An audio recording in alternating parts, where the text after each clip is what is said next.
Welcome back to This is a Commander channel, where this is a Commander channel, and today I'm going to be talking about Commander Tough Rules and Cool Interactions, episode 197. Today's episode is going to take a continued look at some of the things that I saw come up during MagicCon Atlanta, and this time we'll be visiting the layers system, and I have touched on layers in many episodes, so if you are new to the channel or are unfamiliar with layers, then do be sure to check out some of those other videos, as they're very complex, they're very confusing, and in so many different ways, they are complex and confusing. So there's a lot of variations to them, like the thing that I'll be covering today. Here's the situation. I was in a game in which one of my opponents was playing an Enchantress led by Estrid, the Masked, the Planeswalker. And then another player was piloting a sort of group hug deck. It was like a Rakdos group hug deck. And they had out Share the Spoils, which has a whole lot of text. The text on Estrid is not really all that important. Just that's what the deck they were using. But Share the Spoils was a little important. It has a whole lot of text, so feel free to pause and read the card. But basically, every player exiles a card from their library, and each player can, on their turn, play any of the cards exiled with the Share the Spoils. And when you do so, you replace it with another card from the top of your library. So on their turn, the Estrid player cast Song of the Dryads, targeting my commander. And the song is an aura that says Enchant Permanent, and then it also has Enchanted Permanent is a colorless forest land. I've covered this card a few times in the past, and if players are unfamiliar with it and what it does, it basically makes the Enchanted Permanent lose its abilities. Yes, even though it doesn't explicitly state that it does make it lose abilities, like on the card Imprisoned in the Moon does, when it actually says Enchanted Permanent is a colorless land with tap, add a colorless, and loses all card types and abilities.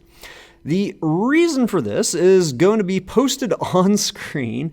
It is a whole lot of text from two different sections from the CR. They are also going to be referenced in the video's description if you'd like to check that out on your own, or just feel free to pause at any time to read all of that text that is there on screen.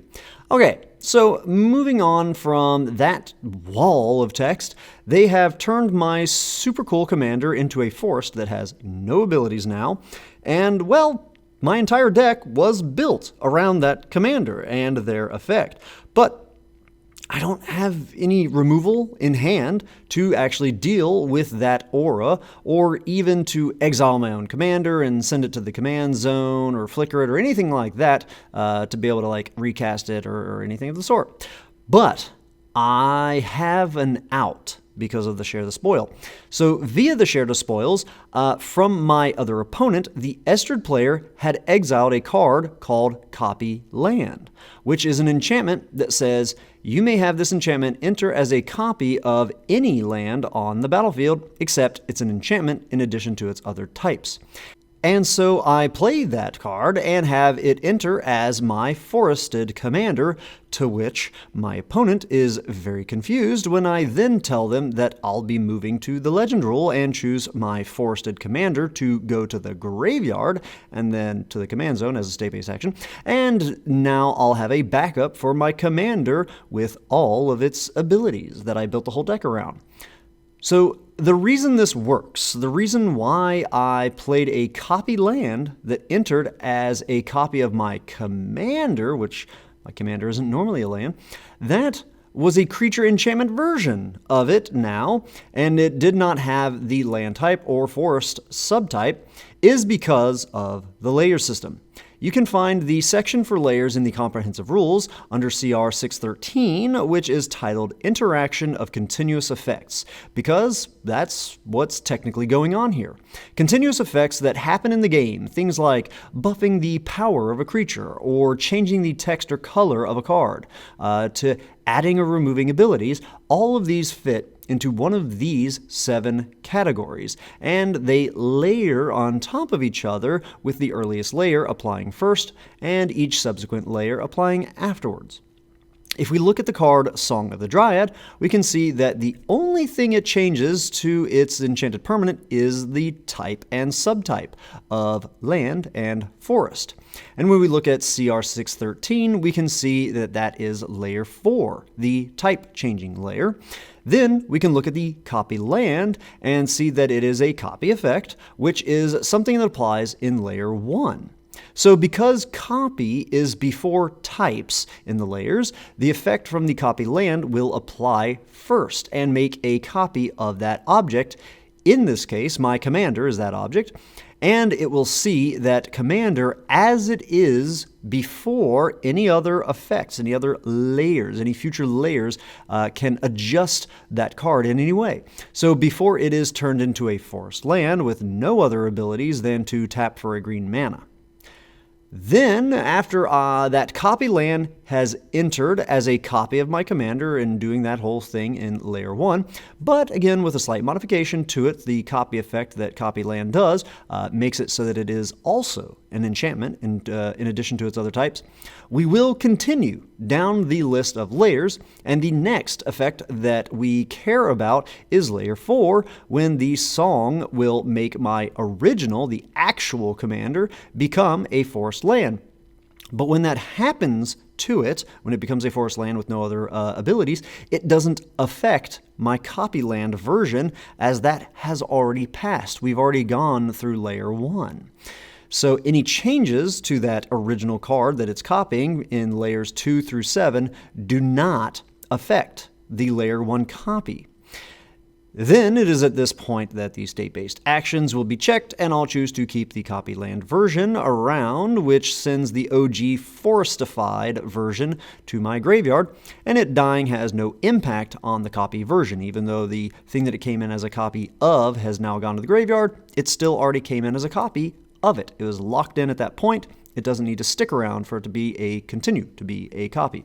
Funny enough, the copy land version of my commander will not even be a land after all is said and done. It's just an enchantmentified version of my original commander. And of course, the commanderification of it does not apply.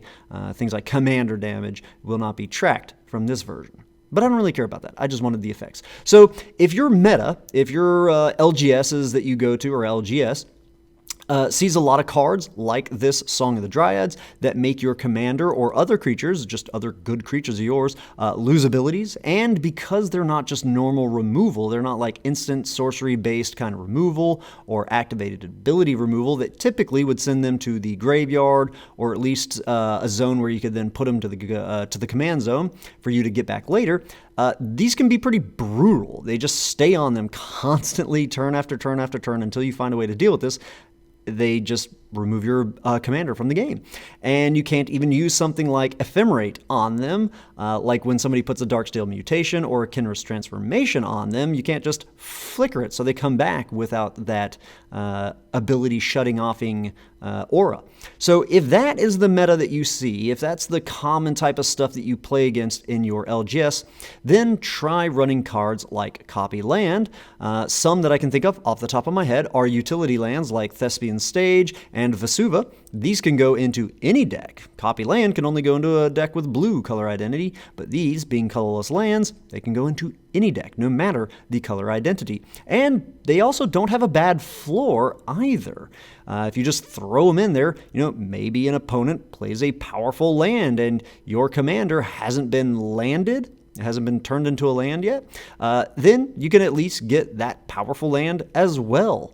Heck, maybe a second one of your powerful lands. You could just have 2 Cabal Coffers of your own.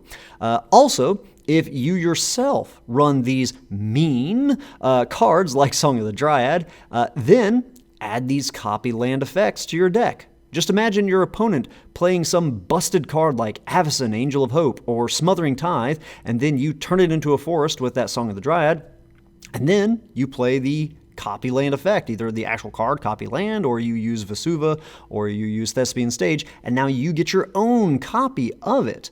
When it becomes a copy of that landified, that forestified Avacyn, now you have an Avacyn that actually works, that actually does make all your stuff have indestructible, and theirs doesn't. That's some pretty tricky stuff, pretty powerful stuff. So anyhow, that's all I've got for today's episode. As always, I hope that all of you found this video to be entertaining at least, and I hope that a few of you have even learned something about the crazy rules in this great game of Magic. Have a good one. Ta-ta.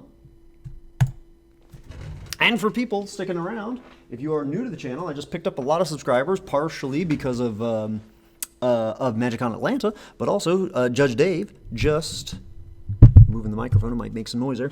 Just picked up some folks from Judge Dave, so I appreciate him wanting to do that collaboration with me. His channel's been around for quite a bit longer than mine. He's got a lot of great subscribers. I've read the comments on all his videos, so it's always cool seeing the guys that are really commenting a lot on there. So for any of the guys that have joined over to my channel and you stuck around to the very end, then you guys will know or you'll maybe come to learn that I kind of sometimes, in most videos, will put these weird sections at the end, the post-credits thing, the Marvel post-credits kind of thing. So yeah, I appreciate you guys subscribing to the channel. I picked up quite a few. I was keeping an eye on it throughout the day while I was at work, and picked up a lot of great folks and saw some comments on some older videos. I pretty regularly will reply to pretty much everything, assuming that YouTube actually sends me those notifications. So feel free, if you guys are going through that backlog, feel free to comment on those videos and ask any questions you have, and feel free to make any requests. I have a long list of videos to make, but they're lists that I have made, things that I have seen in my games, things that I have heard in games next to mine or come across on Reddit or something like that. I would love to see comments from you guys, the people who are actually actively subscribed and listening to and watching this channel. Any questions that you guys have, please do feel free to ask those kind of things below in the comment section. So yeah, hope you guys have enjoyed all of it. Yeah, these videos always get a lot longer just from the post-credits scene. So yeah, I'm going to try to be quiet because I've actually got to go take my parents to the airport in just a little bit. So hope you guys have enjoyed it. Have a good one. Ta-ta.